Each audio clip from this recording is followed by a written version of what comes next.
I'll let her get her head up. Welcome, everyone. I'd like to call to order the May 6th regular City Council meeting. And I'd like to ask those in the audience who'd like to join the Council and I in the Pledge of Allegiance, please stand. I pledge allegiance to the flag of the United States of America and to the republic for which it stands, one nation, under God, indivisible, with liberty and justice for all. So the first item on our agenda this evening is some special business. I'm going to be doing an affordable housing proclamation, and I would like to invite Nicole Aranda and Megan Altimore to come and join me over at the podium.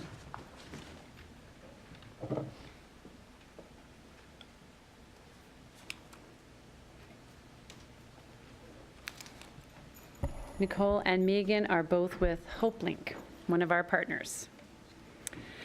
So whereas all people should have access to safe, healthy, and affordable homes within communities of opportunity, and whereas studies have found that each $100 increase in median rent results in a 15% increase in homelessness in metro areas and a 39% increase in homelessness in nearby suburbs and rural areas, and whereas there have been 172 students identified as homeless during the 2017 and 2018 school year by the Issaquah School District, and whereas everyone benefits from affordable housing, including the people who reside in these properties, their neighbors, businesses, employers, and the community as a whole, and whereas we are united in an effort to raise public awareness, communities throughout King County are participating in local affordable housing week efforts to inform the public of our critical need to preserve and increase the affordable housing in our communities.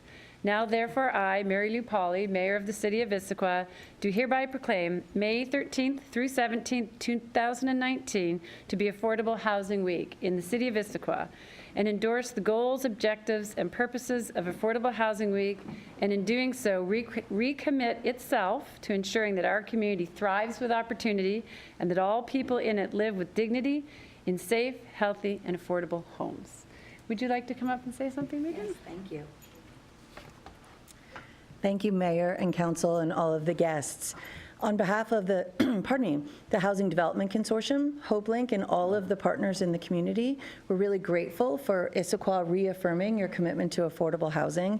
There are new opportunities and new discussions that are going on around this topic now. The investment from the corporate sector is finally starting, and we hope to see that increase.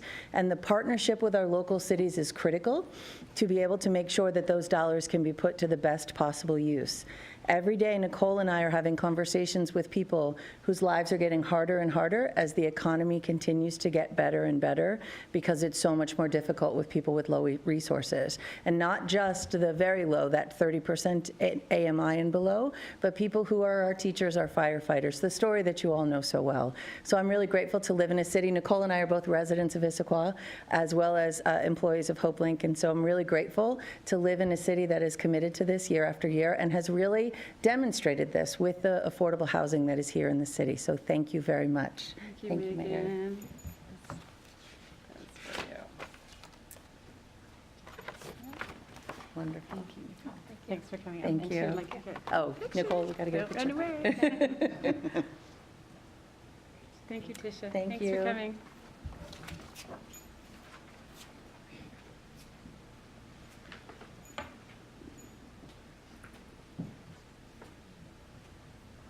The next item on our agenda this evening is audience comments. This is your time to address your council. The guidelines for public participation are displayed on the overhead screen, and please limit your comments to 5 minutes. Those who signed up will be called forward first, but if you did not sign up, I will ask for other speakers before closing this portion of the meeting. And if you're here as part of a group or representing an organization, can you identify that so the council is aware? If there are members of the audience today here with us who are supportive of the comments that our speakers say to council, please raise your hand so council understands the level of support in the room. That would be very helpful. And Tisha, has anyone signed up to speak this evening? Yes, Christina Bruning.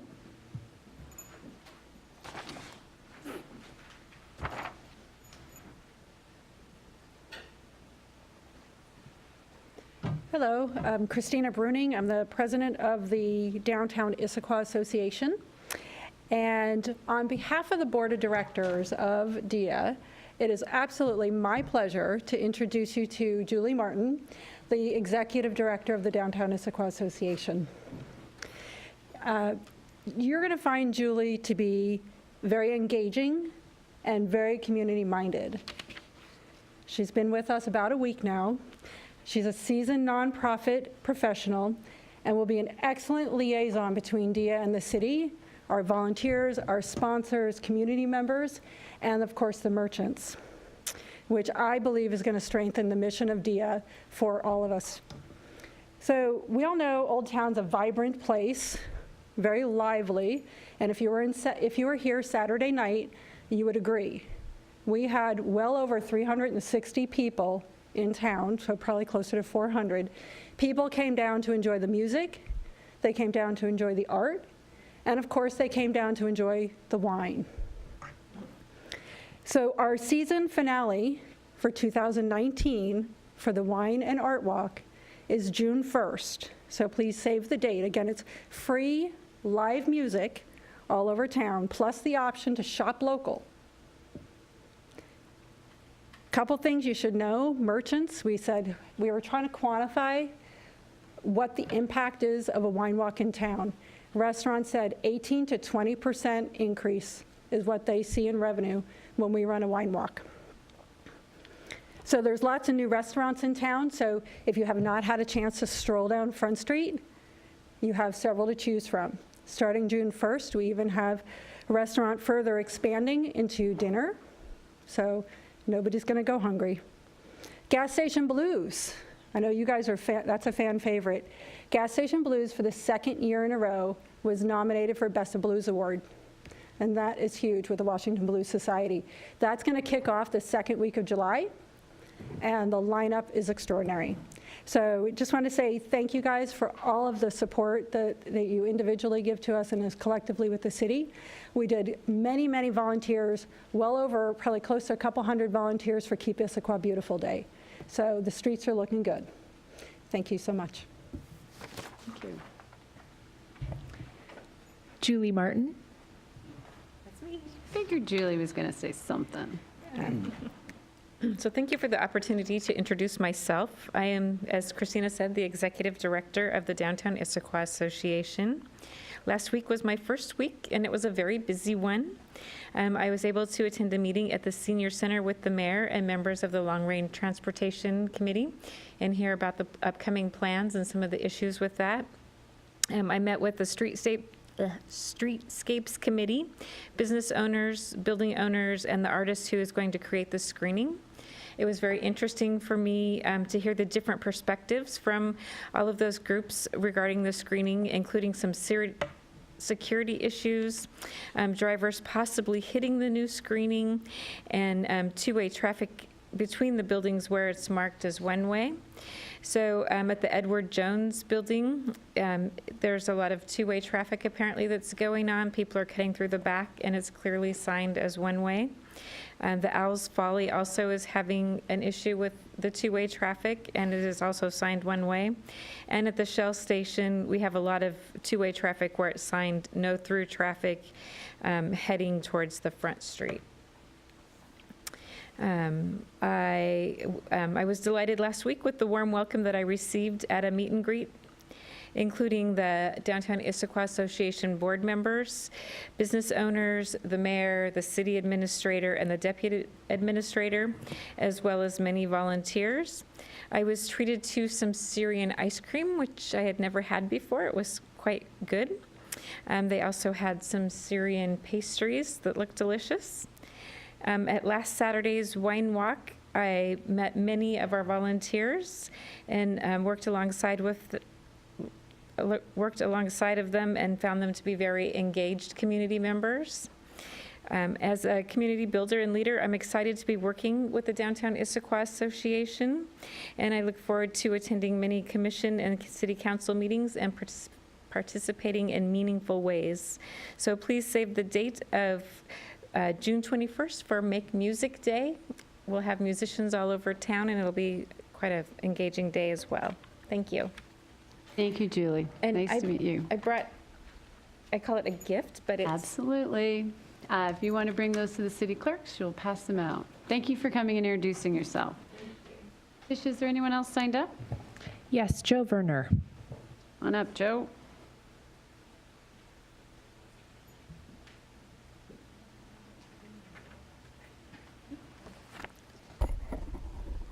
Good evening. My name is Joe Werner.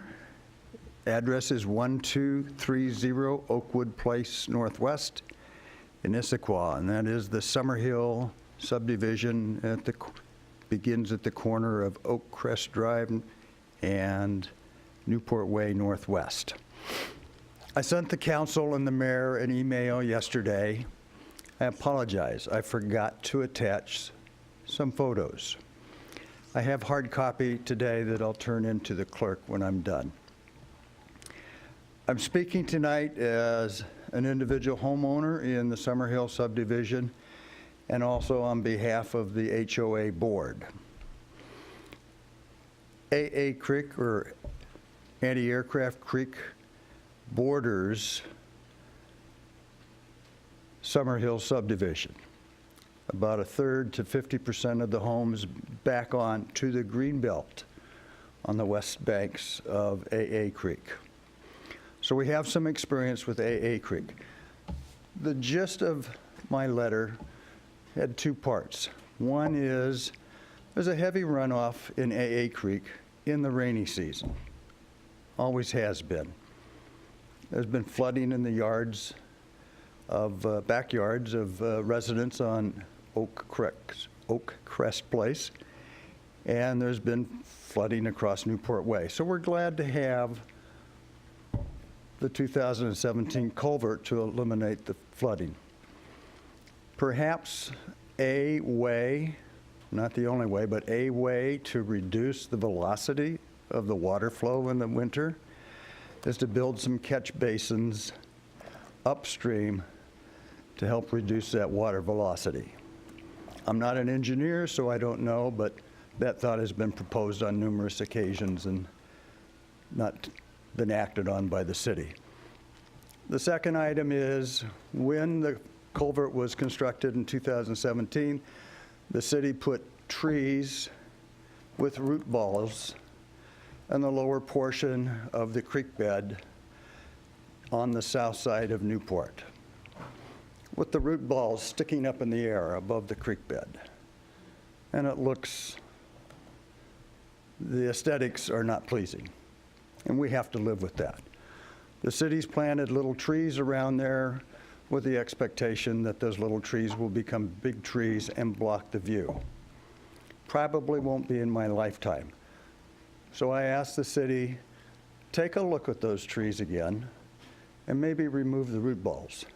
Or maybe take the trees with the root balls and move them upstream back into the woods so we don't have to look at them. Thanks very much.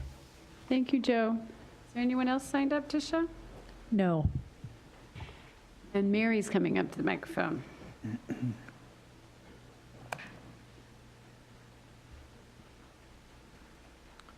My name is Mary Lynch, and I reside at 2690 Northwest Oak Crest Drive, Issaquah.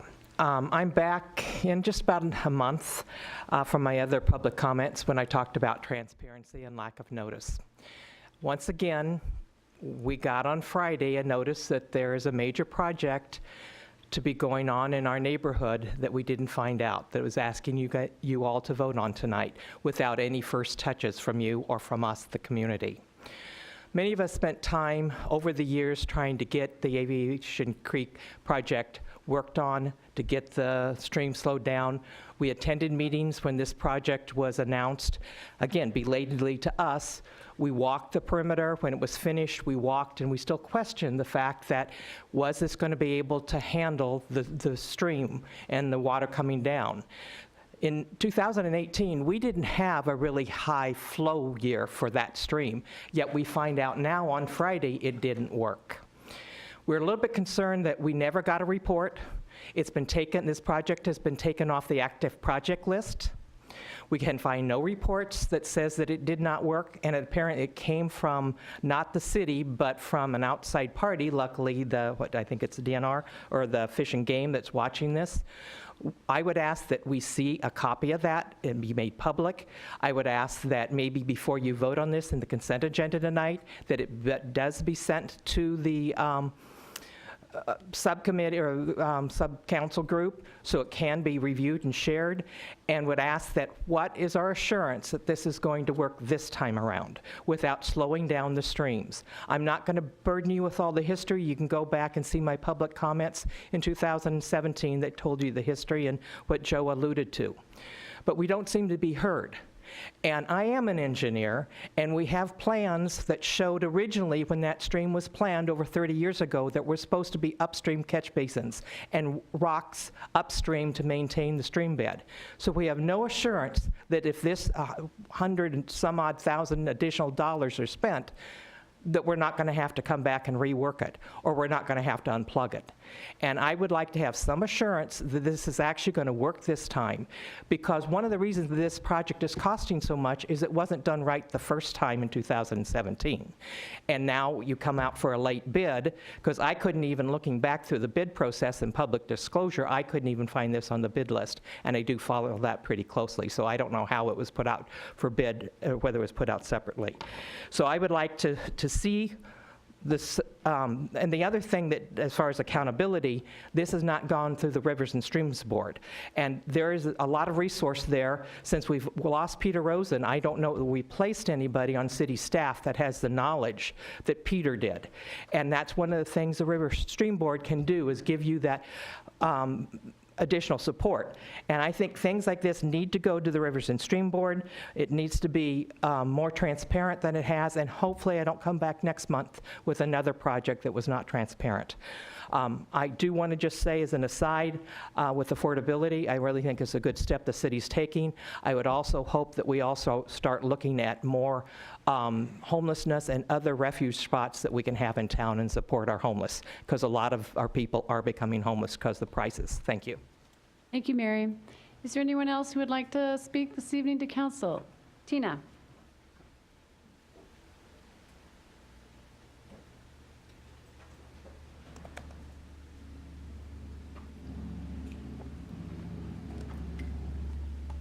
Hello, I'm Tina Conforti, and I live at 1220 Oakwood Place, Northwest Issaquah.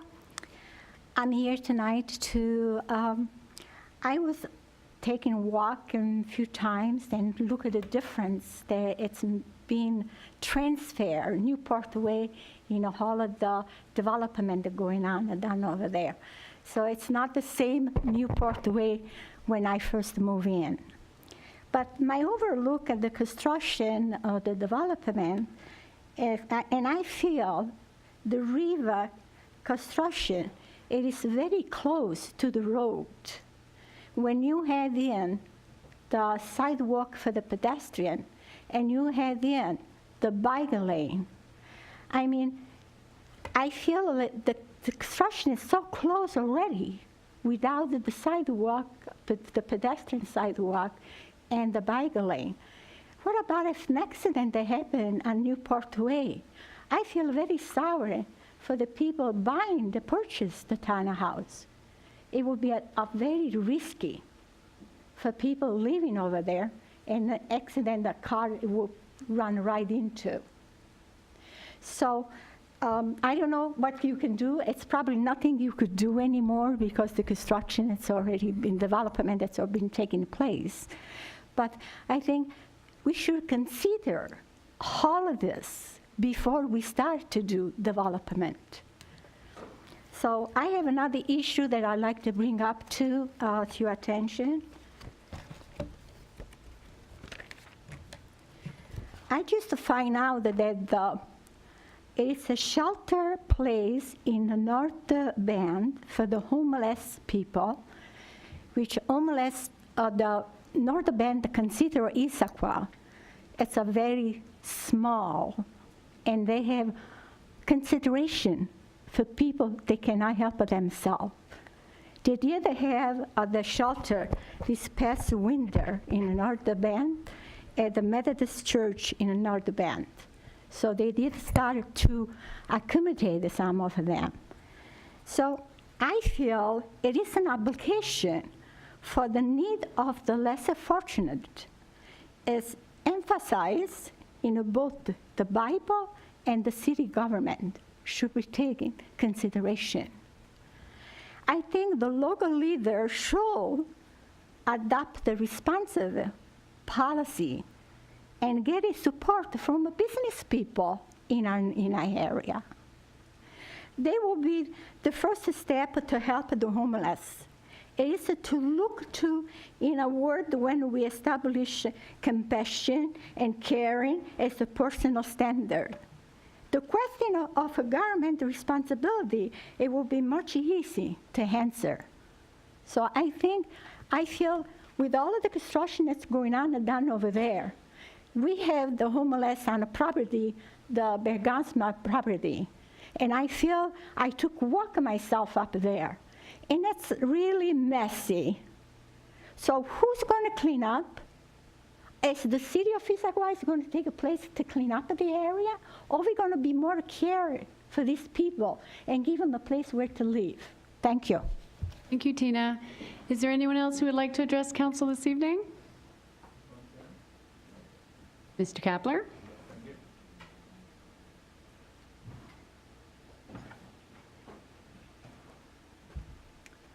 Good evening, David Kapler, 255 Southeast Andrews Street. We got some short-timers here that live at Summerhill. The creek actually was moved in order to facilitate the development of that property.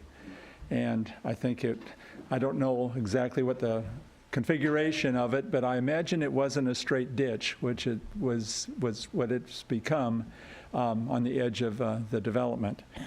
If you go to IMAP or whatever to get the contours and you look at that creek basin, it's pretty amazing how much of the upper part of Cougar Mountain, it's fairly flat, is in that basin, and then the huge ravine that creek has cut through the side hill.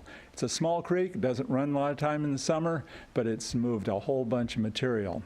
And we've straightened it up at the bottom so it even goes faster. Once, a long time ago, before when A.J. Culvert was mayor, I conned the city council one April Saturday to take a tour to see what East Cougar looked like. We went up south of Tallis, came up above Tallis, down where Tallis is, and it had been a rainy day. We got down close to where the trailhead now, the county trailhead there, close to AA Creek, and the creek was running across the road, and there were quite large logs out on Newport Way. That convinced the council that this East Cougar was going to have to be dealt with water-wise very carefully, which they did. And I think we got a lot of work that went into Tallis to deal with that. A lot of open space and restoration has occurred in that valley, both on the Squaw and Cougar side. It's really been important. But that was a very much of a learning experience for the council, the mayor, and the staff at that time. River and Streams Board would be a helpful group. I'm on a committee with Lake Sammamish State Park, and we have Bill Way, who's retired from his company or sold his company, Watershed. It is so valuable to have an expert that knows about streams, wetlands, and all the rest, providing all that free service to the state park. And the River and Streams Board could be doing the same for here. One other thing, July 17th, 2020, the Mountain to Sound Greenway Trek is going to be in Issaquah, and they've tasked me with making sure you guys do a great job in of putting on a good performance for the trekkers that'll be starting over in Ellensburg area, and it's not so much a march in line. There's going to be stops and explorations more to the north and the south of the Greenway, up into the Middle Fork and into the Snoqualmie Valley. But we're going to do something really good here in Issaquah. And they're already scheduled to stay at Confluence Park.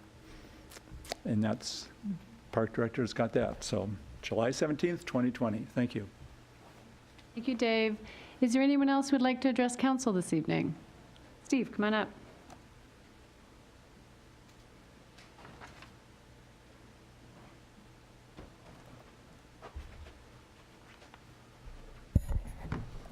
Good evening, Madam Mayor, City Council. Thanks for the opportunity to be here. So 3 brief thoughts, I think, today.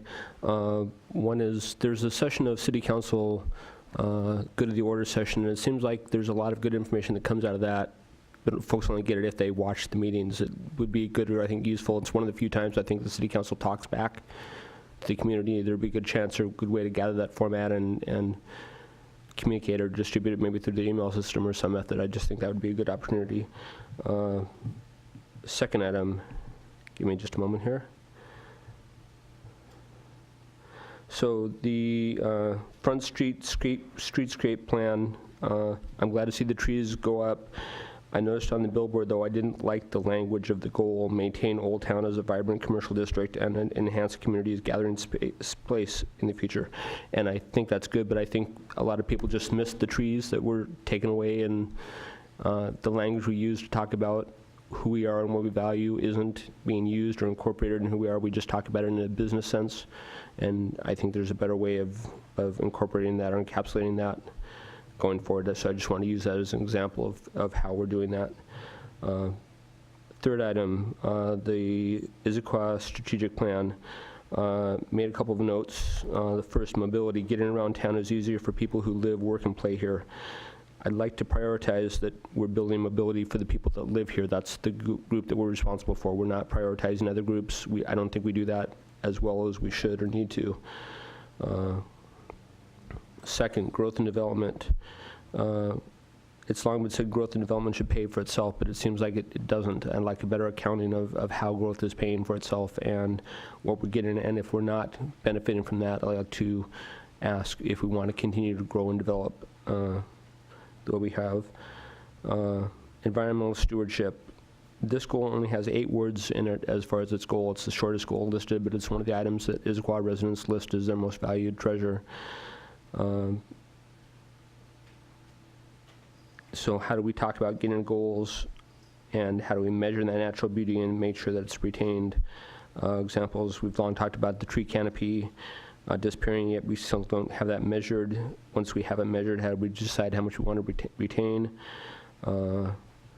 Another example is I've recently, or Talus and Issaquah Highlands have recently pushed back on some of the development they've gotten back. How overall do we push back on getting the goals that we want in this regard? When we said we don't like it, I don't think there's any better mechanism for that. The last one, city leadership and services. It lists leadership and services, and I think those are fine, but I think we need to call out the specific things we want to have leadership and services in and measured. Improved communication, community connection and engagement, government transparency. In short, I don't think overall that this is ready for a vote for approval. I think it needs some more working, because this is a foundational document. It's going to build everything that builds on it, so it just needs some more work overall, in my humble opinion. Thank you all. Thank you, Steve. Is there anyone else who would like to address council this evening? Second call. Last call for anyone who would like to address council during audience comments. Okay, seeing none, we'll move to the next portion of our meeting, committee and regional reports, starting with Councilmember Walsh. Thank you, Madam Mayor. No report at this time. Thank you. Councilmember Hunt. Thank you, Madam Mayor. Land and Shore was scheduled to have met last week on May 2nd. It was canceled, and the item that was going to be discussed, AB 7725, which has to do with the ability for duplex and clustered housing in the SF-S zone, will be taking a different path, and there will be more on that later in I believe, an informational item. And then the next Land and Shore will be June 6th at 6:30 here in council chambers. I also have 2 regional reports. The first one is King Conservation District Advisory Committee. On April 17th, I attended the King Conservation District Advisory meeting in the KCD offices in Renton, and we continue to discuss the proposed rate increase for KCD. KCD is funded by a per parcel rate that is assessed every year, and they are currently proposing to increase that from about $10 per parcel to about $13 per parcel.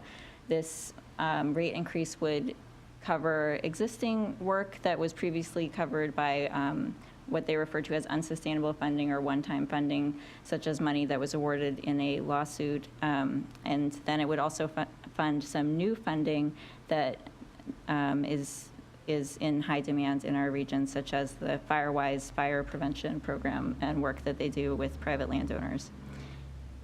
So the KCD Advisory Committee is sort of in the home stretch as far as making a recommendation to the Board of Supervisors for KCD. We will be discussing a letter that has our recommendations for the Board of Supervisors at a call later this week on May 8th. And then from there, that recommendation will go to the Board of Supervisors. They will make a final proposal, which will go to the King County Council.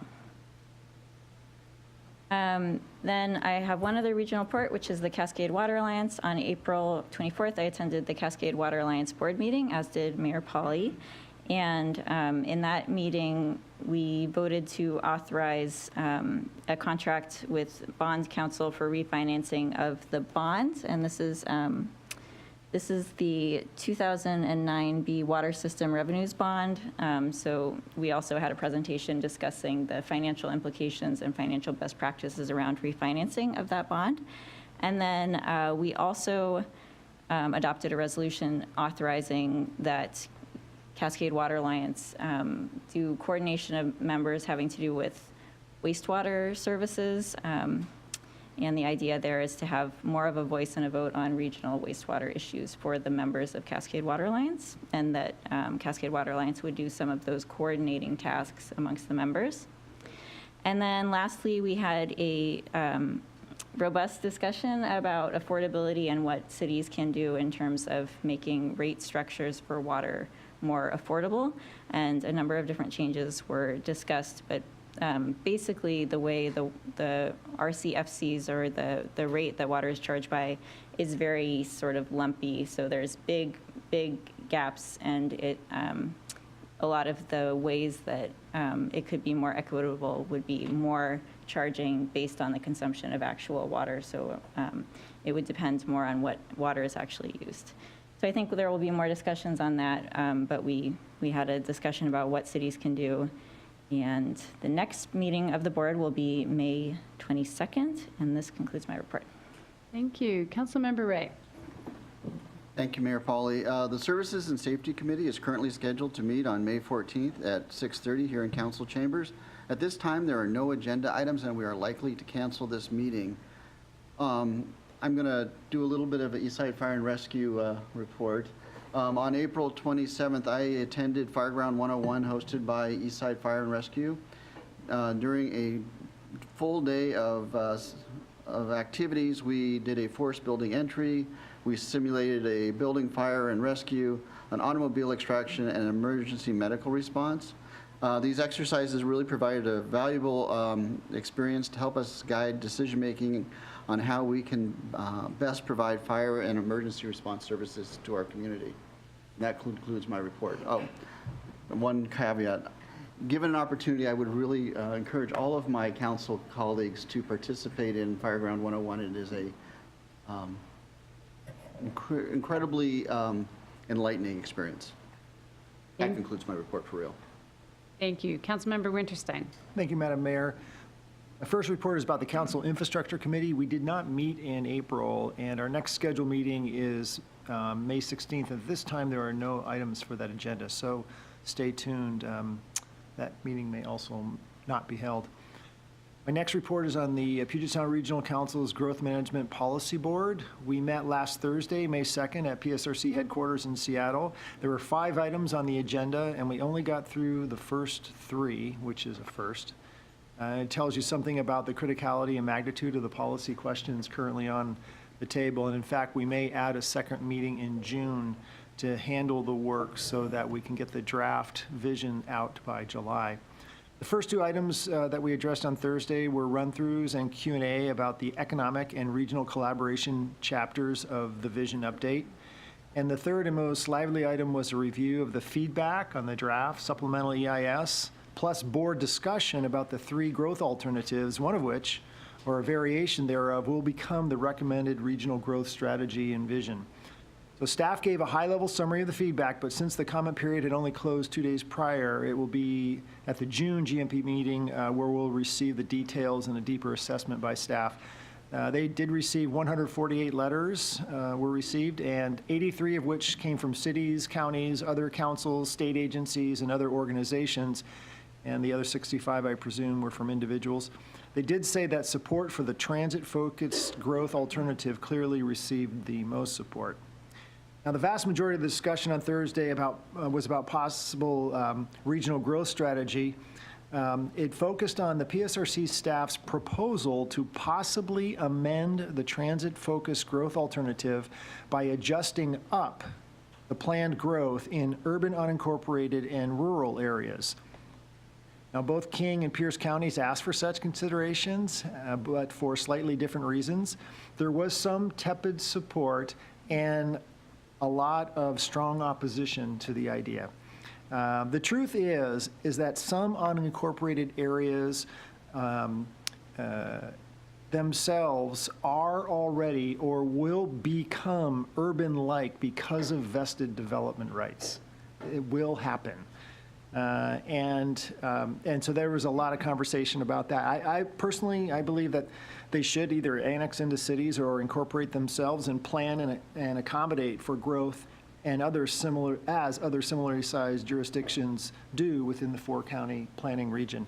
So that's an active conversation that we're going to have quite a bit back and forth on in the month of June.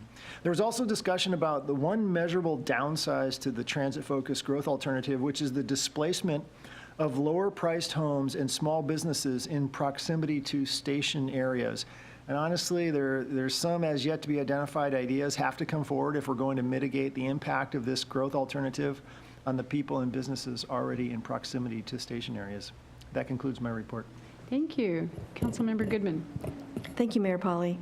Eastside Fire and Rescue Board of Directors will meet this Thursday, May 9th at 4 p.m. And the location is changed for this month. It is Fire Station 73 in Issaquah Highlands. There are 3 items of new business on the agenda. One is Agenda Bill 2019-17, and it is about alternative fuel requirements. There also will be an accreditation discussion and a WSRB briefing. I believe that stands for Washington State Ratings Board. That concludes my report. Thank you. Deputy Council Member Batiste. Thank you, Madam Mayor. The Puget Sound Regional Council Economic Development District Board met in Seattle on May 1st. During that meeting, there was a really interesting presentation on the tribal economic development. There was a presentation from the Suquamish chairman that shared history about the Suquamish tribe and its economic development practices, including the importance of fisheries in this area. Melvin Sheldon, a council member for the Tuwalip tribes, talked about that, but also talked about tribal employment, first through cottage industries such as tobacco sales, bingo, and gaming, and finally the development of the city of Quilceda Village. Then Amber Schultz-Oliver, who is the executive director of the affiliated tribes of Northwest Indians, spoke about their group and how they provide financial and technical assistance to the communities in regard to economic development for 57 tribes throughout the Northwest and Alaska. It's a really interesting presentation, so if you'd like to watch that, there is a video on the website. We also talked about public sector broadband and public utility districts that are working to establish local broadband networks in Washington State. Really very interesting conversation surrounding that and the impact to rural areas that are lacking broadband. So also very, very interesting, and let me know if you have more questions about that. And then went through all of the different work plans that the group is working on to further the work on the regional economic strategy. Then also attended the Eastside Human Services Forum board meeting on April 18th. There was an introduction of 2 new board members, Paul Luwali, who is the CEO of Friends of Youth, and Harlan Gallagher, who's the Issaquah School Board President, have joined the board. The organization is going to be going through an organizational review, and there's an RFP out to complete that organizational review, a little bit of a review and looking at a redesign. There's also typically with the Eastside Human Services Forum, a year-long focus. If you remember last year, we talked about the opioid crisis, and this year, just right along the lines as we're talking about Affordable Housing Week, that topic is affordable housing. And so in June, it was tentatively scheduled for June 20th in the morning, so I'll get more information. They're putting together their first session, which will be presentations from 4 perspectives, from King County, from Arch, from the developer perspective, and the Housing Development Consortium. So if anybody's interested in learning sort of from the starting point about affordable housing and the different perspectives around that, that's a great, something great to attend. So I'll get the date out for everyone. We had a legislative committee update. I won't go into that as it would have changed post-meeting a little bit. And then we also ended the meeting by celebrating Marnie Maraldo's years of service to the forum. Marnie is moving on from heading the forum, and so got an opportunity to thank her. And that concludes my report. Thank you. Council President Martz. Thank you. Thank you, Madam Mayor. Sound Cities Association Public Issues Committee is meeting this Wednesday, May 8th at Renton City Hall. The 6 p.m. pre-pick meeting is not necessarily all that directly applicable to us in this council meeting, using Robert's rules to keep discussion civil and cordial. Are you frustrated by dysfunctional meetings? Are personalities and arguments getting in the way of your council being as effective as it can be? Join us on May 8th for a pre-pick workshop with Ann McFarlane of Jurassic Parliament to learn how to make the best use of Robert's rules for keeping discussions civil and cordial. Learn the rules and insights that will keep your meetings moving forward even when members disagree, and strengthen your council's decision-making process. So even if you agree with my assessment that we don't need that particularly, Ann McFarlane is really a treasure. And every single year that I go to one of her sessions, I learn more. And, we belong to other, decision-making bodies outside this room that could sometimes use her wisdom as well. So I'm going to attend, and I encourage everyone else to. The 7 p.m. Regular PIC meeting, there is not any specific discussion and proposed action planned, although there's an ongoing conversation about a couple of things that we might want to do, but nothing that would be emergencies, so there's nothing I need to talk to you about this evening. King County Growth Management Policy Council, GMPC, which County Councilmember Lambert and I both sit on, is next meeting Wednesday, July 24th at 4 p.m. in PSRC chambers. We do not have an agenda yet. This concludes my report. Thank you. Now for the mayor's report, there will be no executive session this evening. I did this morning visit our jail. I'm not sure that most of our residents know that we have a jail, and I did a proclamation for National Corrections Week. So I proclaimed the week of May 5th to 11th, 2019 to be National Corrections Week to pay tribute to those men and women who serve so faithfully. The City of Issaquah's dedicated correction officers are essential to our justice system, and correction officers are skilled professionals who must act as counselors, communicators, educators, and experts at crisis intervention, and must protect our safety while maintaining their professional demeanor, often in a very challenging environment.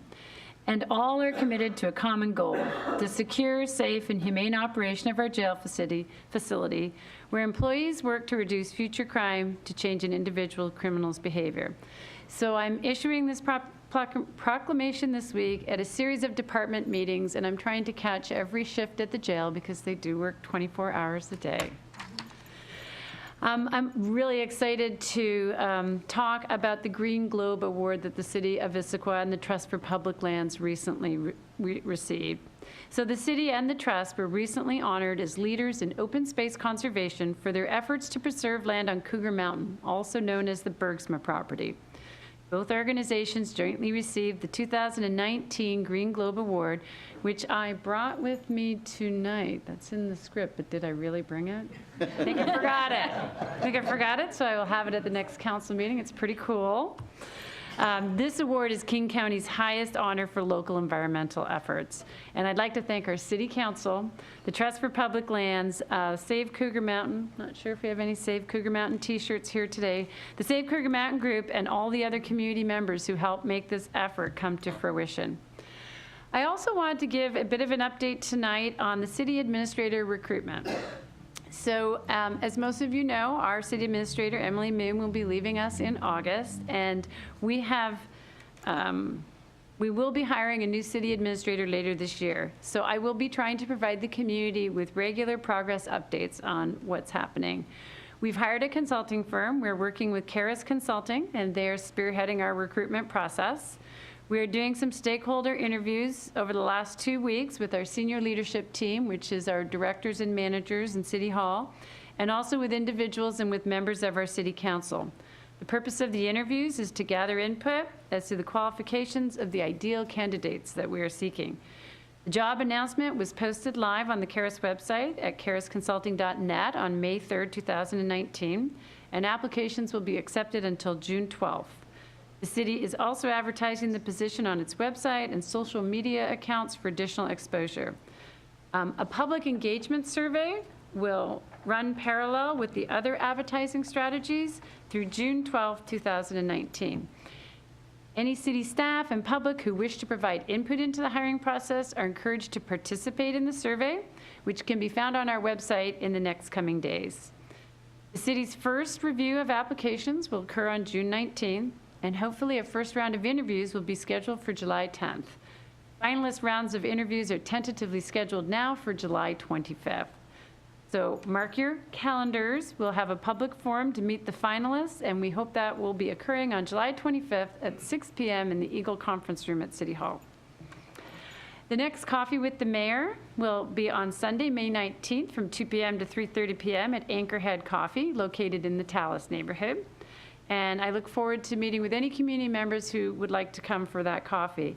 And I had one last-minute addition that was not on my official mayor's report, but I did want to let the community and the council know that today I had the pleasure of hiking with our congressional representative, Dr. Kim Schreier. We checked out the Bergsma property, which was recently purchased by the city, with our friends from the Trust for Public Lands, our Parks Director, Jeff Watling, our Issaquah Alps aficionado, Dave Kapler, and his wife. It was a beautiful walk on a beautiful day, and then we spent about a half an hour after that looking over some city plans and talking about how we've grown, why we look the way we do, and what we hope for the next 20 years. So it was a really exciting morning. And that concludes the mayor's report.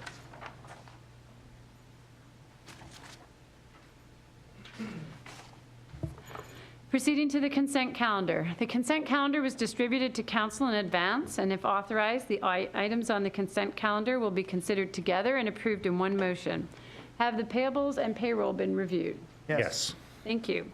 The clerk has asked me to announce that the, oh, that's an old one. Okay, strike.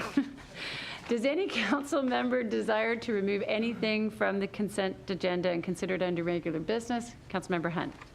I would like to consider under regular business AB 7793, Anti-Aircraft Creek Culvert Streambed Rehabilitation Project. Thank you.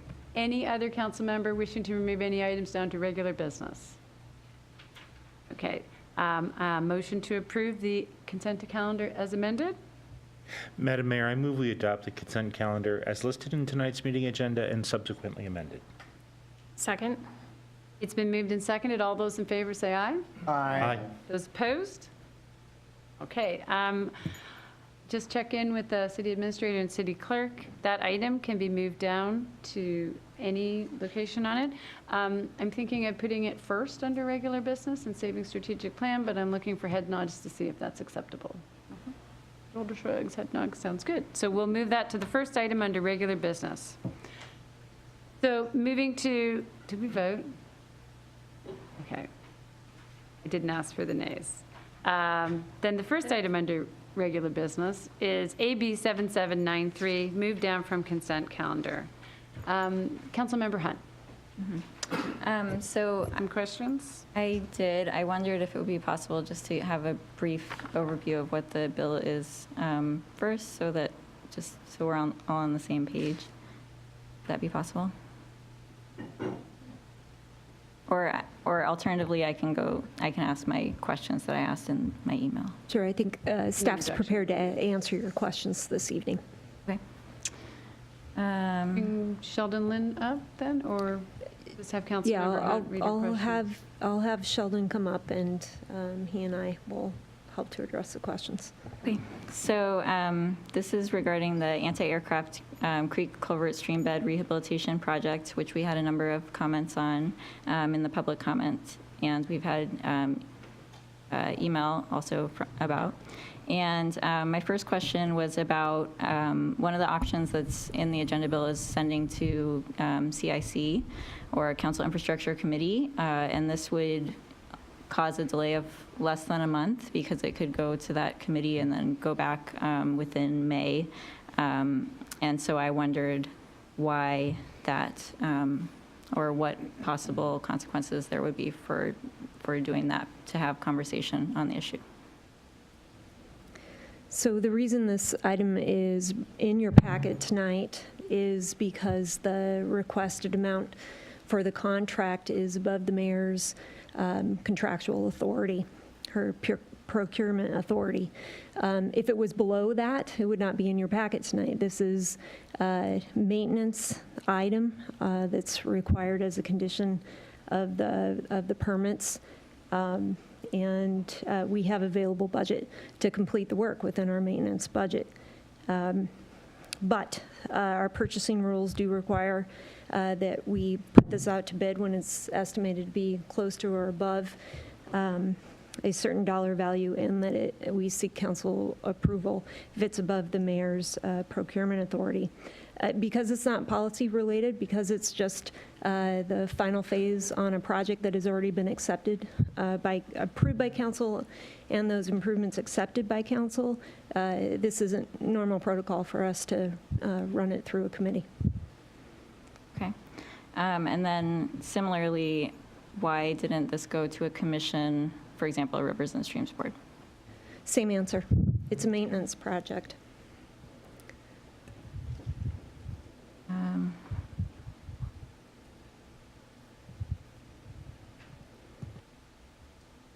And then I don't know if this was one of my questions. I don't know if it was answered in the email that was received by me, but we also received a letter and heard public comments about woody debris in the creek that is planned to be obscured by trees, and so I wondered about that and about monitoring of that, as well as the other components of this rehabilitation project.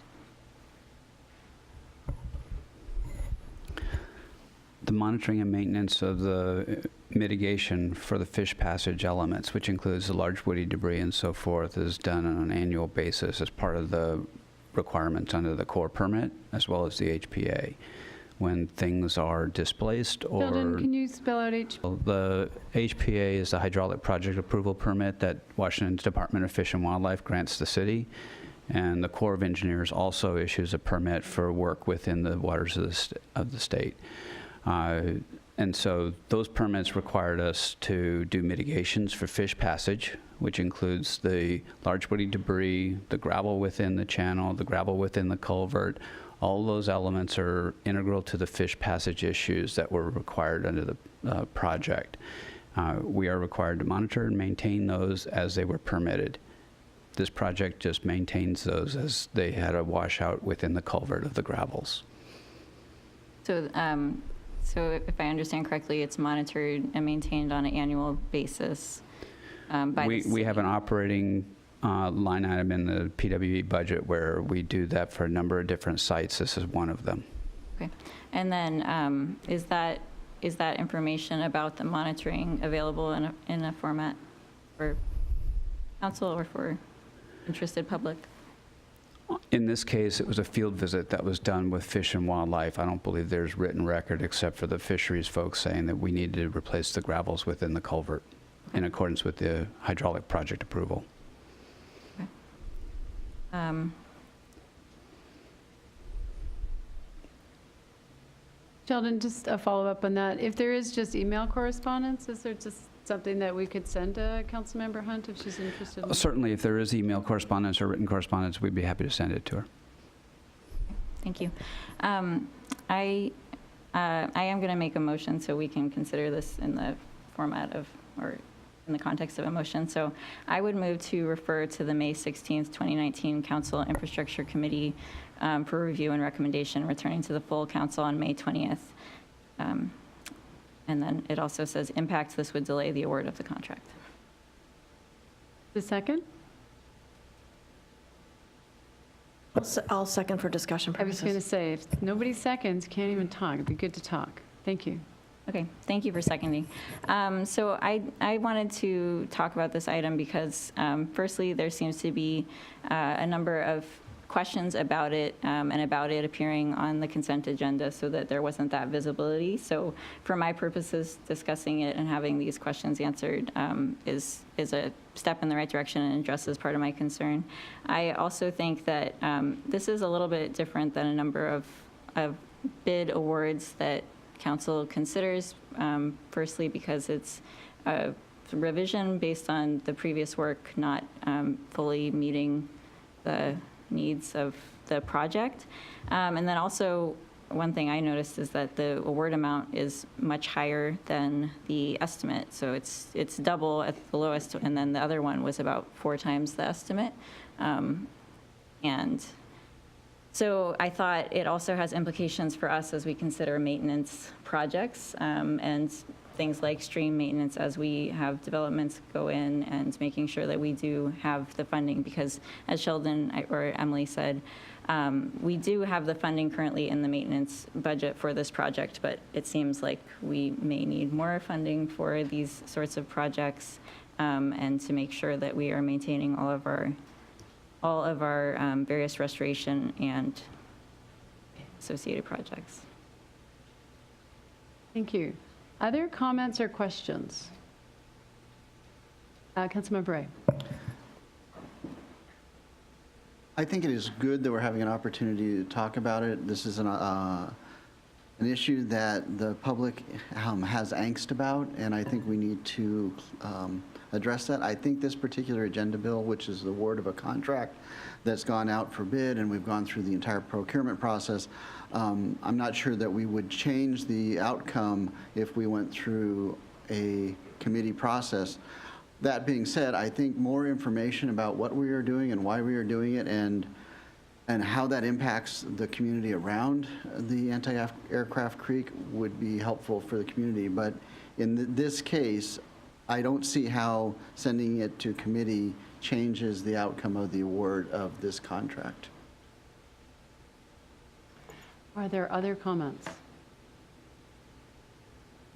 Councilmember Winterstein, Deputy Council President Batiste. I do have the advantage of an email. I think you sent one in. Sheldon, thanks for your response and including it to all of us. I did find it very informative, so I do appreciate the response and the justification that you've given. I am not I don't think this is necessary to go to committee because I don't know that I don't believe an outcome will change. But I do agree that perhaps some additional information in this justification, some of which you included in your email, we should at least post online or provide to people who are interested. It does explain quite a bit, and which I think is pretty critical. Thank you. Thank you. Deputy Council President Batiste. Thank you, and thank you for the email and the information. I just wanted to make sure, so if this is referred to committee, How does that impact the bid that is out there right now? It looks like everything was about to start in June, and this would be, I believe, May 20th. We like to see things, when we're subject to the fisheries window, we like to see them begin as soon as possible once that window opens. But this project would just be delayed for the time frame it takes to go to committee and come back, should it be awarded at the next council meeting after committee.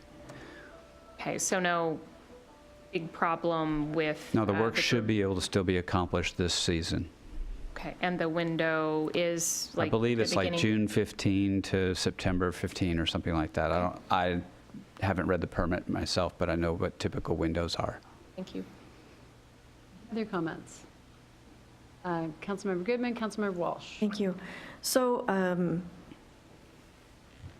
remind me, maybe City Administrator Moon can do this.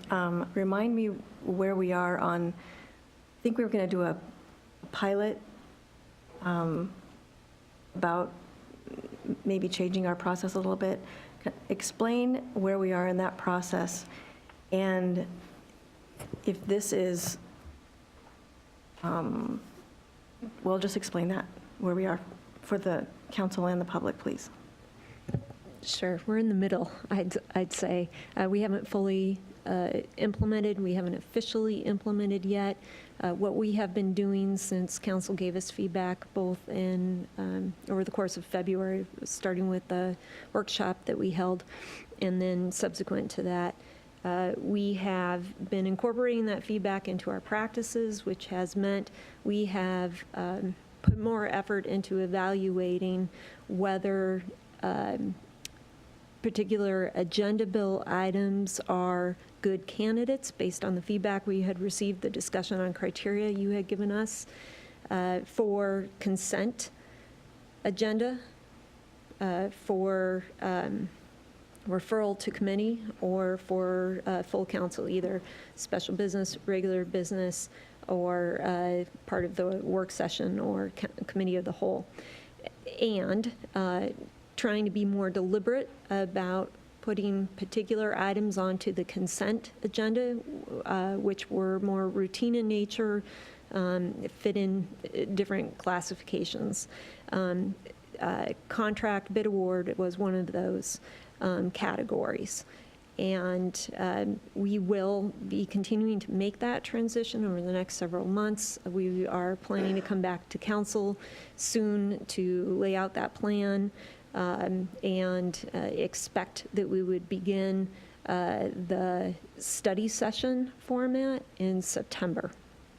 But until then, we are trying to reduce the number of items that are going to committee, in part by being more proactive, diligent about placing those certain categories of items on the consent agenda.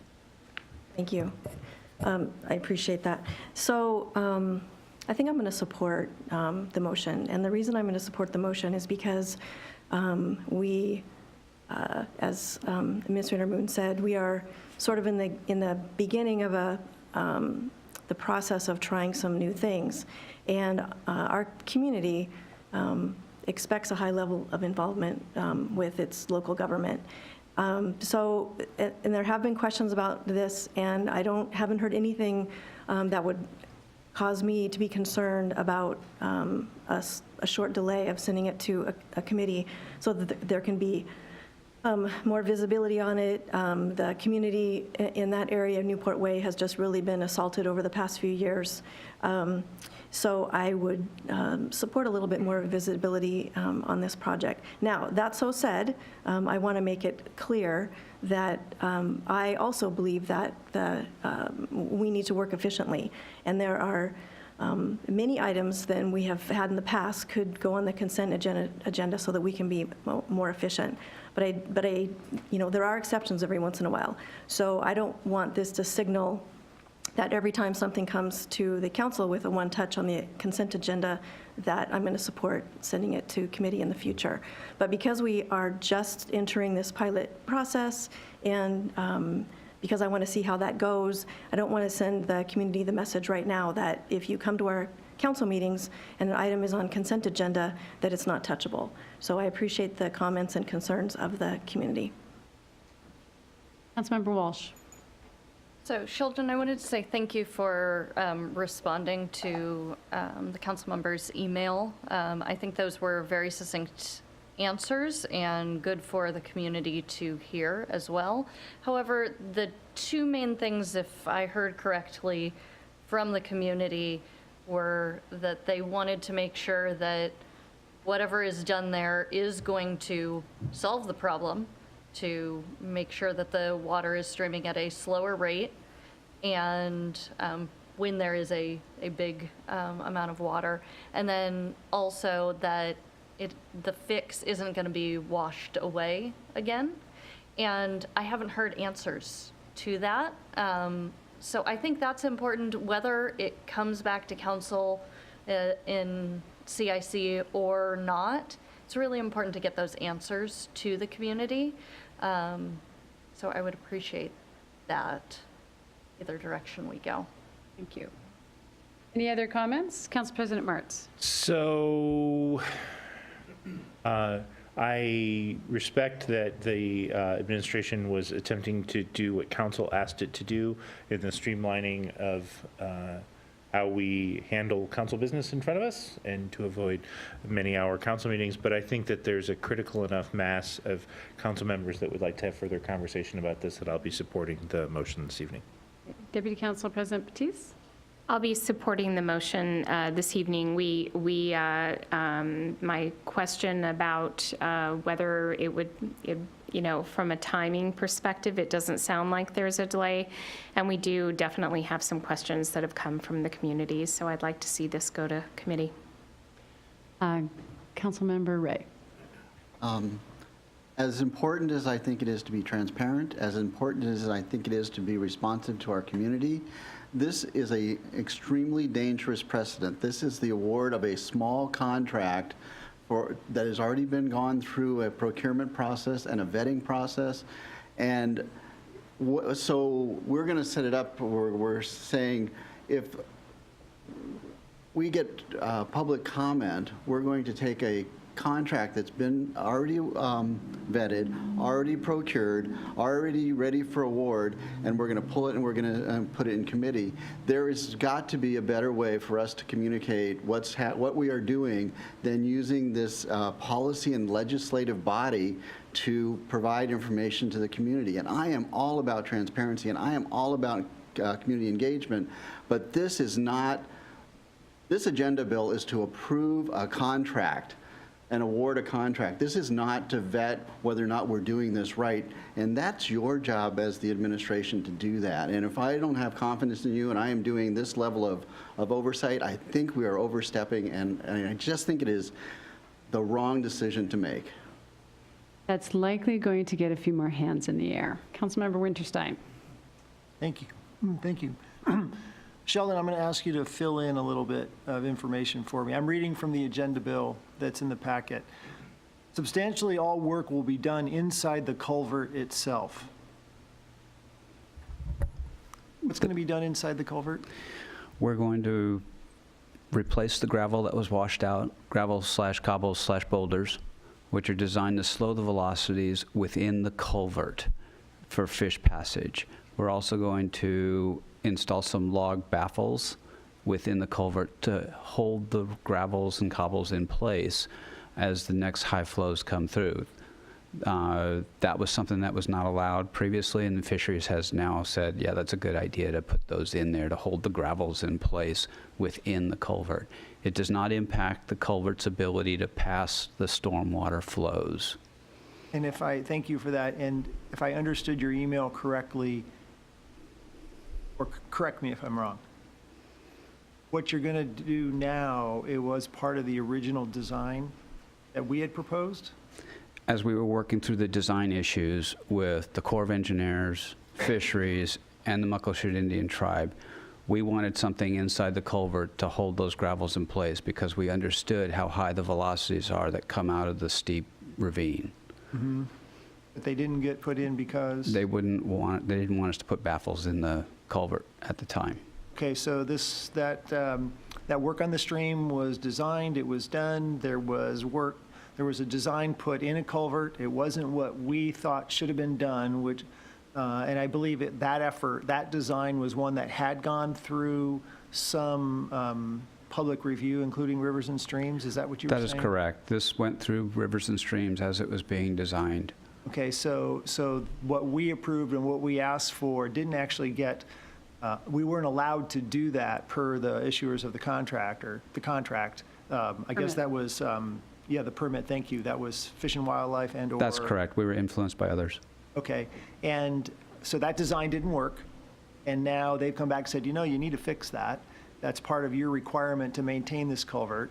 And this is a contract to do just that, to live up to our maintenance obligations and to essentially build inside the culvert what we thought should have been there all along. That's correct. Okay, thank you.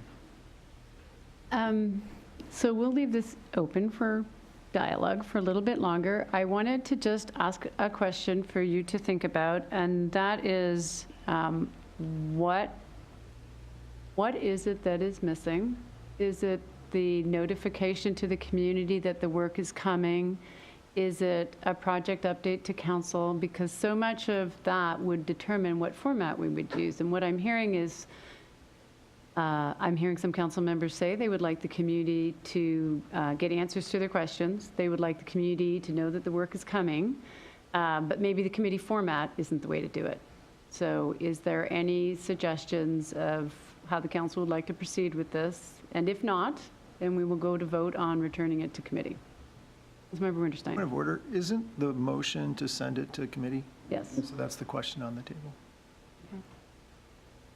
Is there any more discussion? Okay. All in favor of the motion to send, I'm going to have to look for it, AB 7793 to the Infrastructure Committee, say aye. Aye. Could you raise your hands, please? Opposed? Nay. Nay. That's 4 in favor, 3 opposed, so it goes to committee. I'm going to ask right now if the council has any objection to reopening audience comments, because we do have King County Council Member Kathy Lambert here this evening, who may have some information to share. And if it's okay with council, I'd like to give her some time to come to the microphone. Okay, awesome. Council Member.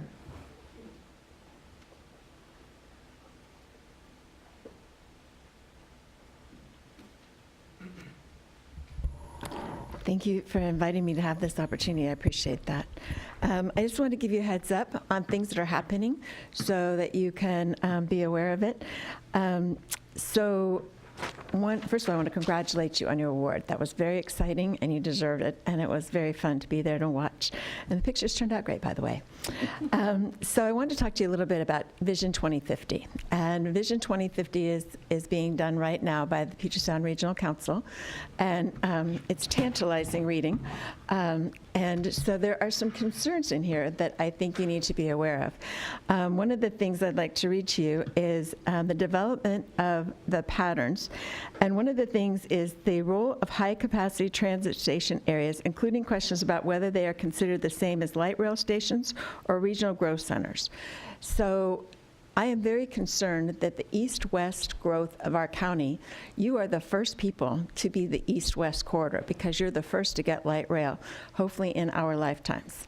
So you're the first, and if they decide that it's only light rail that can get some of these monies in the 2050 timeframe, then, and we don't get the light rail out here for whatever reason, it will be very difficult. And so I'm really concerned about that language.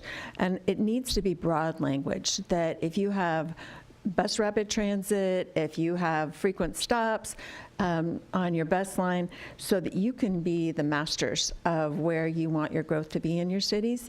But if it's determined just where the light rail is going to be, I think that's going to be a problem, especially if we don't get it until 2040 or later. So that was one of the things that I was concerned about. I'm also concerned that they gave 3 definitions. One of the definitions fit all the criteria 100%. One fit in 0%, which is a little frightening when you can hit 0 criteria. Makes me a little suspicious. And then one hit 1/3 of the criteria. So I think that in looking at the criterias on how growth should be, number 1 was no changes to our growth, which is probably not practical if we're going to have 1.8 million more people coming. And number 3 was only where the light rail is. And number 2 was to make some more adjustments. I think that going with any of the 3, that maybe we need to open up a 4th choice and leave for more discretion. I'm very concerned that some of the cities in our county, as well as other counties, are being pushed in ways that they may not want to be. The other question that will be coming up is floor and ceiling definitions. So in the past, growth has always been when you got your number, that was your floor. You had to provide at least that many opportunities for housing and jobs in your area. They want to say that's your ceiling, and that is a problem because if your ceiling is such that you're going to actually have more growth than that, then you can't prepare for the growth you think is coming. And only you, as the council members of your area, know what you think is going to be coming here, and you should prepare for what you think, not what somebody else thinks. So I'm concerned about that definition. So I think that's something I just wanted to give you a heads up. Let's see, broadband contract, we're having lots of problems with the broadband contracts. We are going to be renegotiating in 2022, and we're starting to put some feelers out on that. So if you are interested in that, let me know, because I have some concerns about the fact we don't have enough competition in the county and wanting to make sure we have more competition. You know that we finally passed our solid waste comp plan since 2001. So it was a long time in coming, but unfortunately in the plan it does not say what we will do when the landfill closes. And I am very concerned about the issues at the landfill and what it's doing to the leachate and the water table. So we have put a study out. Arcadis got the contract. They are national experts and looking at technology. And in our meeting we told them that they were to look at landfill costs and pluses and minuses, freight railing pluses and minuses, and then they are to look internationally at what is the best technology in the world. And they were so cute. You really want us to look at the best? You don't have any preconceived notion? You don't want us to come up with this answer? Nope. We just want to know what the best is. So that report will be back October 4th.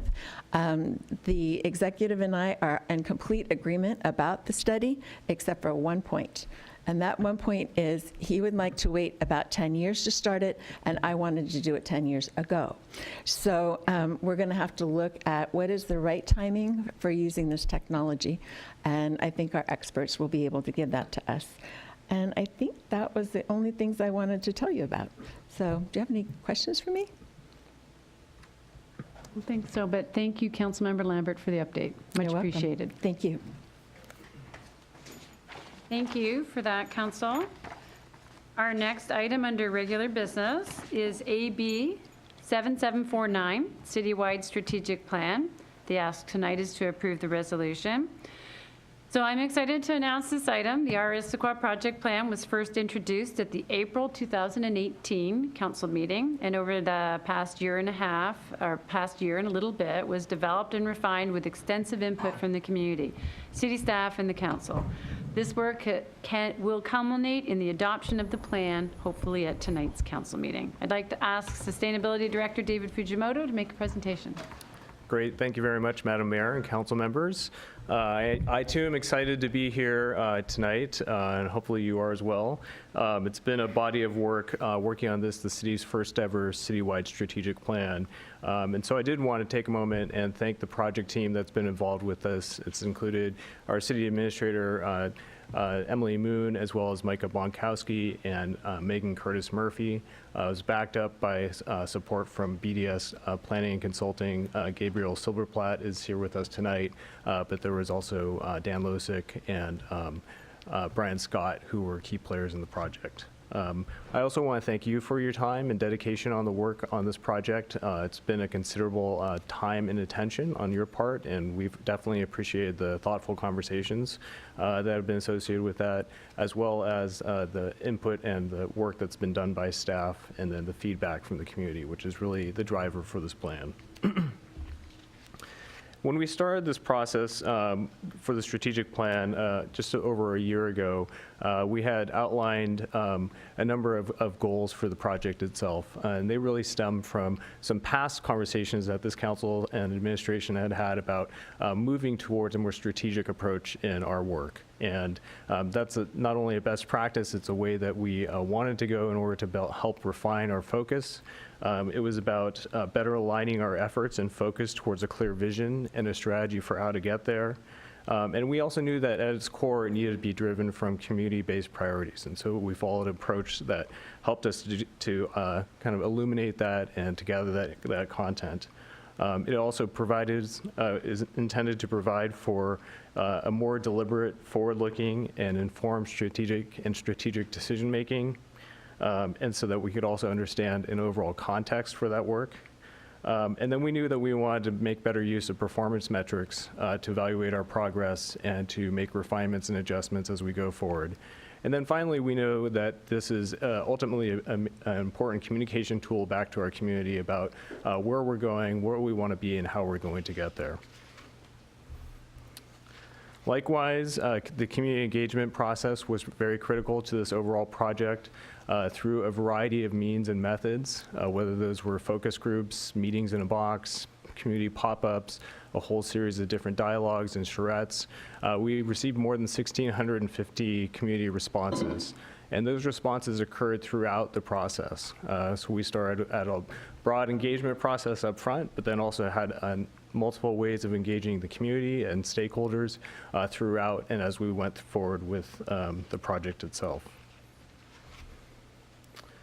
On this page, which is taken from the strategic plan, is kind of a summary. We call it the plan on a page. It outlines the vision, mission, and guiding principles, which were updated through this process, as well as the 6 strategic priority areas and the goal statements associated with them.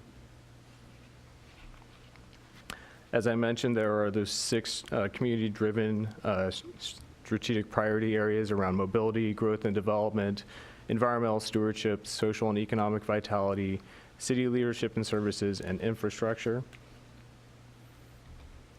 And as a part of the plan, in each of those strategic goal areas, the plan outlines several different pieces, whether there are some contextual statements which provide some information about the setting and the context for each of those areas, some potential actions which are really meant to illustrate the work that could be achieved through the strategic plan, as well as the success measures. As I mentioned before, here we have mobility, the section, and the goal is getting around town is easier for people who live, work, and play here.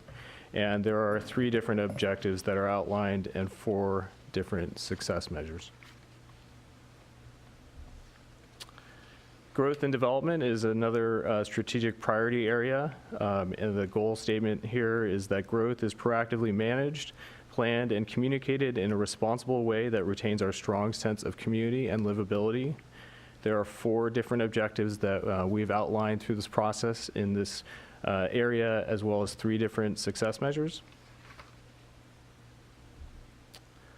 Environmental stewardship is another area. The goal statement there is that environmental resources are proactively enhanced, protected, and stewarded, really hearkening back to the fact that the environment is a key defining feature of Issaquah, an area where we heard lots of comments. In this area, there are 3 different objectives and 4 different success measures which have been outlined. And then in social and economic vitality, the goal statement is an economically vital and diverse community is supported by robust businesses, affordable housing, and supportive services. This really relates back to the fact that residential growth has been outpacing job creation, and considerations about housing affordability, wanting to increase the ability for people to both live and work in the community, more businesses and more services, and then supportive services to help more of our vulnerable populations. And here there's 3 different objectives and 4 different success measures. The next category is city leadership and services. And the goal statement here is that leadership and accountability in the delivery of public services for our growing and diversifying community. And this harkens back to an understanding that our community is becoming more diverse, and that putting a strong emphasis around community engagement and using a variety of different methods and integrating those into city processes, as well as focusing in on service delivery and how do we improve and have some attention around continuous improvement. And we've identified 2 primary objectives here, as well as 2 performance measures.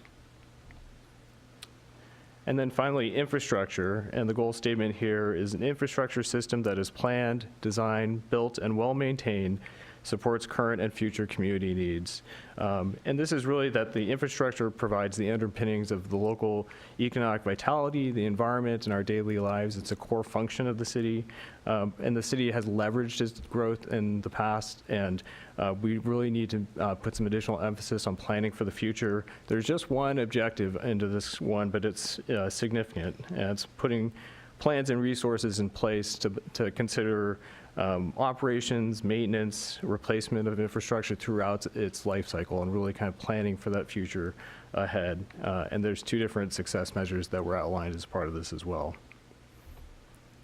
And then finally, because we know, this is a plan that we really comes to life once we put it into action, there was some intention around building out an implementation framework so that we could effectively move this plan forward. It includes several tools. It includes prioritization criteria. There's also this notion of kind of 3 buckets of different work, including a strategic work plan, a critical services work plan, and timely opportunities. How do we approach that work as it comes forward to us? And then there's also this annual schedule with a focus on continuous improvement, kind of following a plan, do, check, and adjust process so that we can maintain our focus on planning and implementation and checking and evaluating, and then learning and refinement. And then next steps, assuming we are ready to adopt the plan, we will immediately move towards implementation. We have plans for a strategic plan and budget workshop coming up in June, and that's kind of that first step as we start to enter that cycle where we would start to look at some of the potential actions and how those line up with the objectives and goals in preparation for the 2020 budget process so that we can begin implementation at that point in time. And then in July, we'll also hear some results from the National Community Survey. That's just the timing on which we will be getting that information. And then in August, we will have a financial workshop to get some additional content around better details for what we're anticipating for the 2020 budget and readjusting and aligning as we start to go into budget deliberations. That's it. Thank you, Darren. Questions? Comments? Motion.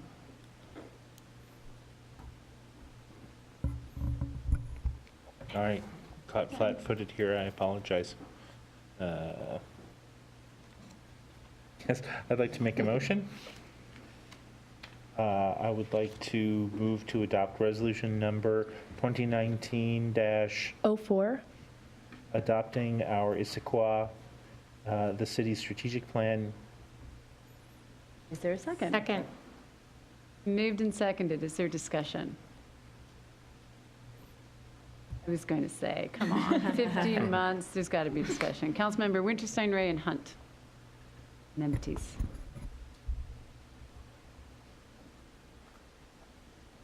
There's a lot to look forward to as an outcome of this work. Over the years, as I've participated in the activities here in council, worked with staff, a couple different administrations now. There's always some labor involved to understand what is our top priorities today. If we don't do something, or if we're going to do something new, what do we not do in its stead? And part of what has been lacking has been a framework that gave us some road signs and some guidance on how to actually to prioritize, how to weigh certain strategic priorities against one another. I think what's important about this plan, in addition to the process and the level of engagement and input, we got a lot of input. It would have been great to even get more, but we have to move forward because this is a tool that we want to use, as you can see, and I appreciate this slide up here, that we have some important work in front of us in establishing like the budget that's coming up for next year. And David, if you actually go back one slide, there's another element here. I think it's important. I want to point out that if you look at those three boxes in the bottom left, what's in the green there is what we've identified that's part of this strategic work plan. But there's a lot not in this strategic work plan that we still have to do as a city. Those don't go away, and of course they don't need to be mentioned in here. But we still have a lot of critical functions and maintenance activities and infrastructure, things that we do day to day. Those aren't going to go away. But what's also in this framework, what I think is important, is that a methodology for considering them, what to put in, what to prioritize, what to put on a work plan, what to fund, but also the methodology to deal with new opportunities that arise. And that's some of the structure and the framework that we haven't had here in the past. So I think there's going to be a lot of work in discussing and deciding upon what order and how to prioritize and how to maybe bring new things in that we didn't consider and what not to do. But previously, we didn't have a framework in which to work in. So I'm glad to have got to this point. I thank the staff and all my colleagues and everybody from the community who participated. Thank you. Thank you, Councilmember Winterstein. Councilmember Ray. Well, first, thanks to David and the planning team, to our consultants, to my council colleagues. There was a lot of effort that went into this, but mostly thanks to the public that helped make this plan really what it is and to help provide the information to guide the plan and to align to priorities. There was a significant investment in time and money in generating this plan, and the plan is not perfect, but no plan ever is. The planning process has been valuable and provided great opportunity to engage the public and to understand what was on people's minds and where their priorities were. This is an important first step in aligning our future vision and our future investments. Ultimately, the strategic plan is a tool. We're going to need to learn how to use it and plan better to serve our community. I'm really supportive of this plan. I hope that we as a body can commit to using this plan and that we can commit to continuing to refine the plan and to help us enhance the value that we provide. I am very excited to take the next steps. I'm very excited to see how we use this plan, and I'm looking forward to the evolution of not only the plan, but the planning process. Thank you, Councilmember Ray. Councilmember Hunt. Thank you. So Councilmember Ray had previously discussed about this plan having a rolling 5-year time horizon and and the importance of this being a work in progress. And I think for me that has been a really important in terms of my understanding of how the plan will be used.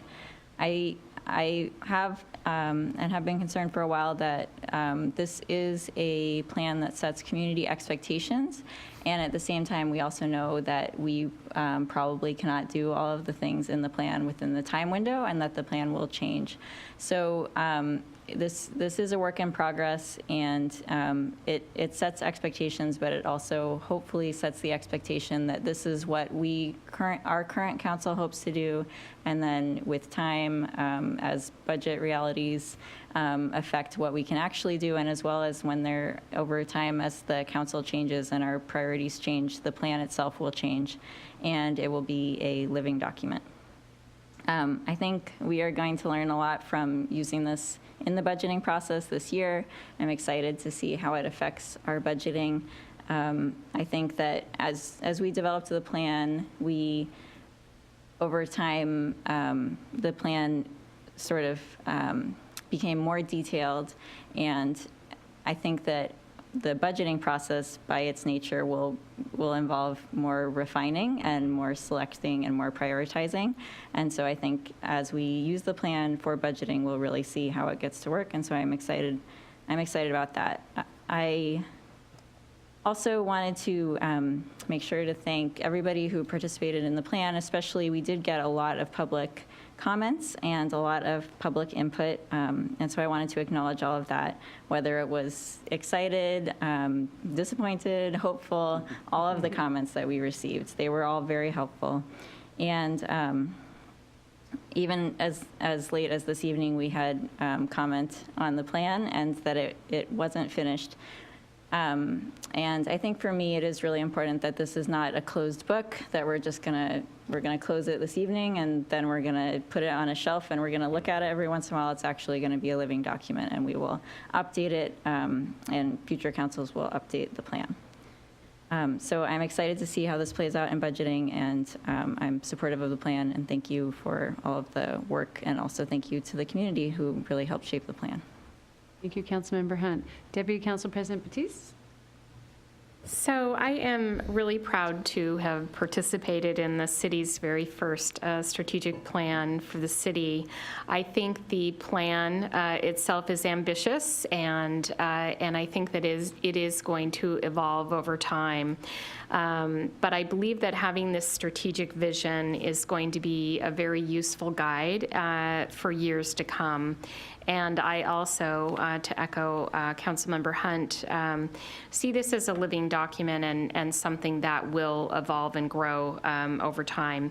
And look very much interested in looking forward to being able to have this plan as we go through our upcoming budget session and just with our future projects. Our Issaquah, I believe, is such a fitting title. The vision sets out the community priorities, and they are priorities that we all, as a community, had an opportunity to discuss with one another. I really wanted to take an opportunity to thank all of the charrette participants and all of the community members who reached out to give feedback through surveys or coming to council, sending emails, or just talking to council members on the street. So all of that feedback was so important. And thank you to the project team, to David, the staff, the administration, the facilitators, all of the consultants, and my fellow council members for all the hard work in making this idea and this plan become a reality. Thank you. Are there any other comments before we go to vote? Council President Martz. Sure. So I will, everyone else has said most everything that I would want to say. I just want to reiterate the community. This was an extraordinarily crafted effort to engage all sectors of the community, both the business community and residents and community activists and community volunteers, and it shows in the strength of the feedback, city staff, David, and all the directors and folks who were involved in this. This is a great day, and so I have to quote Winston Churchill because we've talked about how this is, this is not the end. And the important parts will be how we use this going forward. So I will quote Churchill from 1942 after the Battle of El Alamein. Now this is not the end. It is not even the beginning of the end, but it is perhaps the end of the beginning. Okay, good luck topping that. Are there any more comments for this evening? Oh, she's going to try. I'm not going to plan on topping anyone. Okay. There have been some fantastic mentions here, and I would second everything that I've heard so far. I've only been in on this toward the end, so I have come in and just seen with wide eyes the huge undertaking that staff and the consultants and council took on, and I am very appreciative of that, seeing just the tail end. To discuss the undertaking that the community did in all of this feedback, I would say thank you, and please use this to hold us accountable.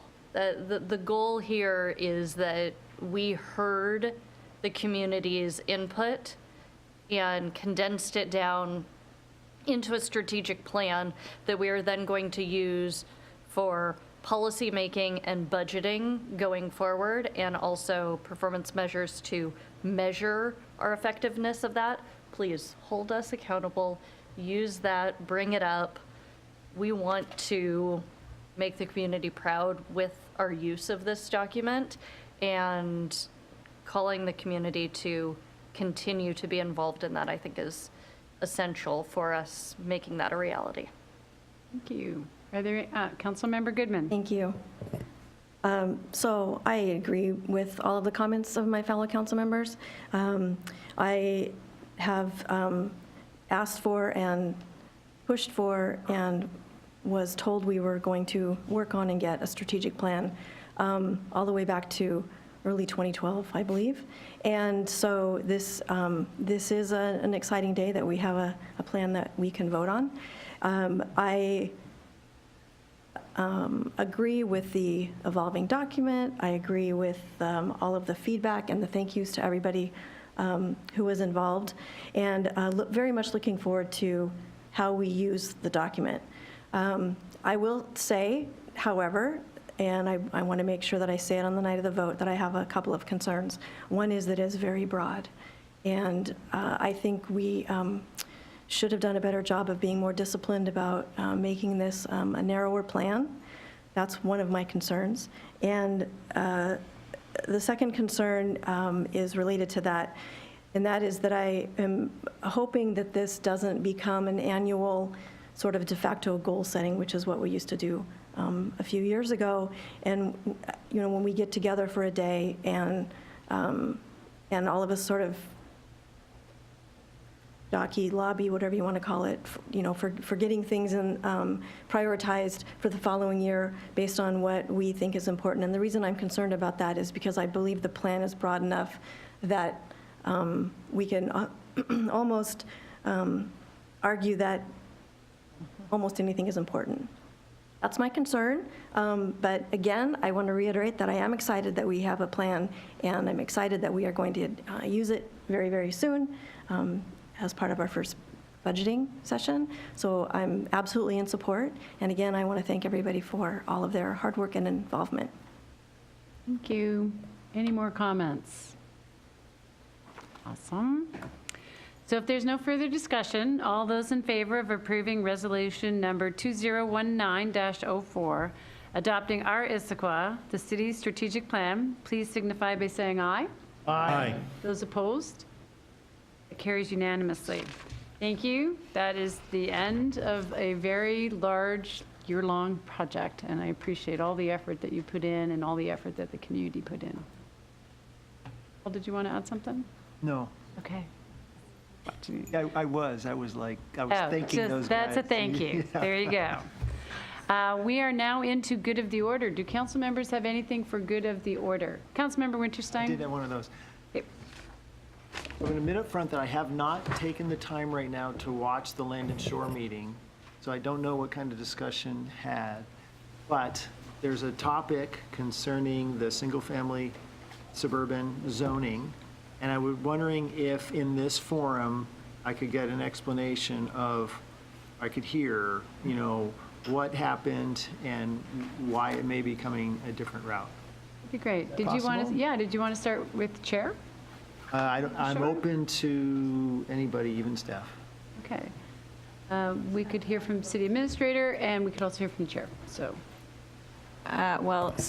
we met about the single-family zone agenda bill, which was regarding duplex and cluster development in that single-family zone. And we met about that last month at Land and Shore. And then it was scheduled to have it was originally scheduled to have 2 touches, and the second touch would have been last week, and that meeting was canceled. And the reason for that, which the administration can elaborate on if they would like, is that in the process of addressing the questions that Land and Shore had, there was a question around the bigger context, and that there was a need for an informational touch with council regarding the issue, rather than having it go to Land and Shore to more narrowly address those questions. Summary.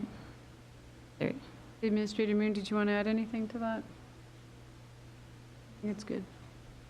Does that address your questions, or do you need, were you interested in the specifics of what the questions Well, were? maybe I'll have to watch the video. So there was a proposal from the administration, and this sounds to me like the committee thought, based upon your comments just now, that there maybe was some background, and maybe that all council needed, and there's maybe a larger question for us to be considering? Well, I think that, so, and committee members can correct me if I'm, or can add, but the committee had a number of questions about what other options we could have to address what we saw as the problem that the bill was addressing. And then there was, I guess, a discussion around those questions, but then there was, from the administration, a need to give a bigger context for the problem at hand, which hadn't been given to us at the April meeting. And so that's where we're going to have an informational item about the bigger context of that bill. Okay, That's it's my going to come back understanding. as an informational item, an ID, and then, but there's already a bill that's been struck, and that's going to have to be concluded somehow. Correct. I think the chair did a really good job of describing it. I think in general, what we would like to do more often than not is to have that first conversation with council with a memo, get direction before an AB was formed. So this went to committee as an AB, and after listening to the committee's questions, it's a significant issue and a story to be told, and perhaps going back to the 7 makes sense at this point in time, and then probably through Land and Shore. Does it help? Council, City Administrator Moon?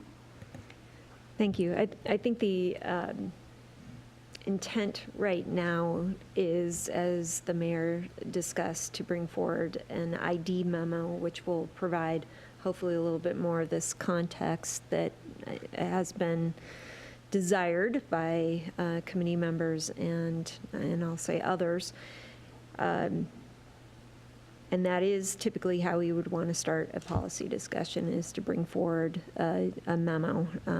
Chose not to do that in this case originally, but upon further thinking, seems like that would be advantageous. So we're going to sort of restart, bring forward a memo. It will not be going to the full council except by way of being part of the Land and Shore packet. So I just wanted to clarify that. The next stop is an ID memo presentation and discussion at Land and Shore. Then pending Land and Shore's discussion and direction back to staff, a number of things could happen. It could be that we take the previous agenda bill, which will be postponed indefinitely, which is just our way of saying it kind of dies as it was returned to council. We could then take that framework, build a new agenda bill. It may absolutely resemble the first one. It may be different depending on the committee's input. And then we would bring that agenda bill to council. Council could have the opportunity to either take action on it or refer it back to Land and Shore again for conversation before choosing to act on it at a regular business meeting. And we'll seek that sort of direction as well at the next Land and Shore committee meeting. That's good. Thank you. I appreciate that, and wasn't so much process of my interest. It was like, I was like, what were the issues? So, because I think it's important issues. And I couldn't ask any of the committee members what they discussed, so I thought I'd do it in this form, but I guess I'm going to go back and watch the video to get those details. Councilmember Hunt, and then Council President Martz. Well, so firstly, I just wanted to say thank you to Councilmember Winterstein, because I sort of had the same, feeling as far as how do I communicate about why it was canceled this last Second Touch meeting.